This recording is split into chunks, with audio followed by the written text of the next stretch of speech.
E ainda sobre a comissão especial da Câmara que analisa a PEC dos precatórios, nós vamos conversar agora com o deputado Hugo Mota, relator da proposta. Deputado, muito boa noite para você. Você nos ouve bem? Ouvindo bem, Kezo. Boa noite. Obrigado, deputado. Participam comigo dessa entrevista também o Evandro Cini e a Paula Martini, do Rio de Janeiro. Deputado, eu gostaria de saber o seguinte: vocês acreditam, deputado, que o governo terá como quitar 65 bilhões em precatórios, segundo os cálculos ali dos assessores do Palácio do Planalto? Uma boa noite. Olha, Kenzo, primeiro dizer que ao governo apresentar essa PEC ao Congresso Nacional, muito se foi falado sobre como o Congresso se comportará diante dessa saída encontrada para que possamos avançar na solução, principalmente do teto de gastos acerca das despesas do governo, principalmente naquilo que é inerente aos programas sociais.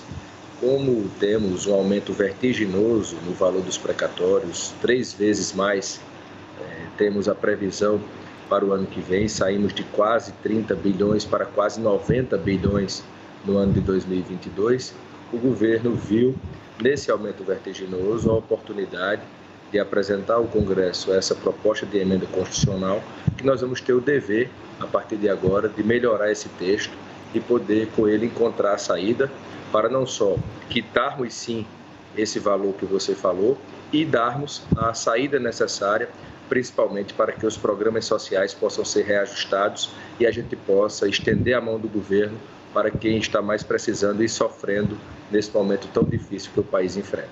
Deputado, como nosso tempo é curto, eu vou já chamar aqui o nosso analista de política, Yuri Pita, que participa da entrevista e tem uma questão ao senhor agora. Yuri, fique à vontade. Oi, obrigado, Evandro. Boa noite, deputado.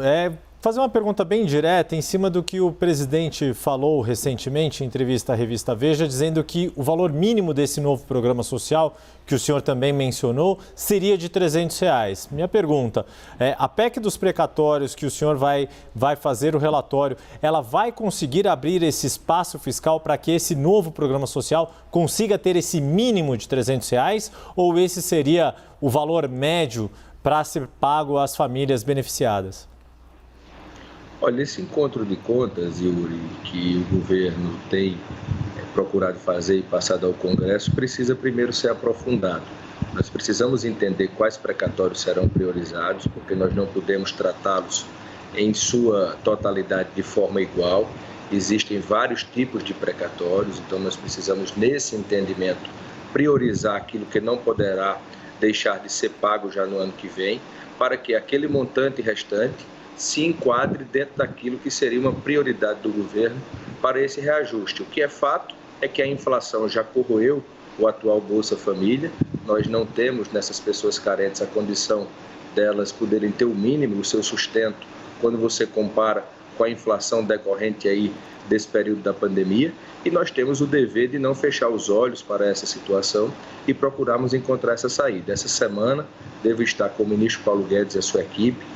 Vamos também ao Supremo Tribunal Federal encontrar o ministro Luiz Fux, vamos ouvir o Tribunal de Contas da União, os estados, os municípios, o próprio CNJ, para que a gente possa, diante de todos os dados e envolvendo todos os atores inerentes a essa matéria, encontremos a solução para que o programa social possa ser reajustado e a gente possa garantir a segurança jurídica que tanto é cara para o país nesse momento de instabilidade.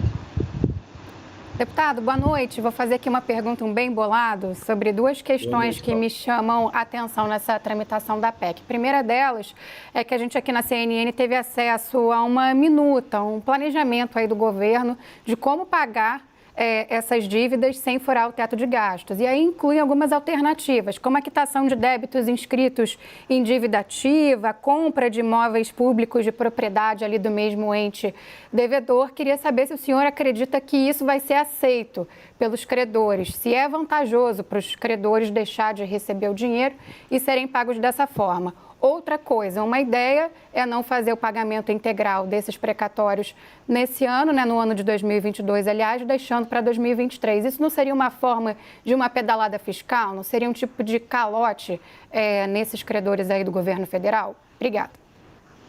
Olha, o primeiro ponto, quando se fala da questão dos credores, o governo tem na sua proposta as alternativas que são possíveis de serem adotadas por essas pessoas que têm esses créditos, que poderiam esperar um pouco mais para recebê-los, eles podem de alguma forma antecipar, como tão bem você falou, na quitação de débitos junto ao próprio governo federal. Os entes federativos, os estados e municípios poderão também fazer esse encontro de contas àqueles que têm precatórios a receber. Poderá também o cidadão que tem precatórios comprar imóveis à União. Isso são alternativas, Paula, encontradas para poder diminuir o impacto dessa medida que o governo e o Congresso devem tomar. É claro que ninguém toma uma medida como essa se não for extremamente necessária, mas nós temos a grande conquista que foi a lei de teto de gastos para o nosso país, que precisa e deve continuar sendo respeitada. É justamente esse esforço que nós estamos fazendo para poder, com isso, avançarmos na solução dos programas sociais, mantermos essa segurança jurídica. Eu não considero isso uma pedalada, eu entendo que é um momento difícil e o próprio indexador de correção dos precatórios também precisa avançar e precisa melhorar para que a gente não tenha uma correção acima daquilo que o governo pode pagar e venhamos a penalizar com isso os que mais precisam. Então é uma medida extremamente impactante, é sim. Essas alternativas vêm para diminuir esse impacto, mas nós não podemos fechar os olhos para esse momento difícil que o país enfrenta. Essa é uma das saídas possíveis e com isso precisamos avançar para manter a segurança jurídica que o país tanto necessita nesse momento de instabilidade. Deputado, ao assumir a relatoria, o senhor disse que queria fazer e olhar essa proposta o mais rapidamente possível. Que prazo seria esse? Em quanto tempo o senhor deve apresentar, então, esse relatório?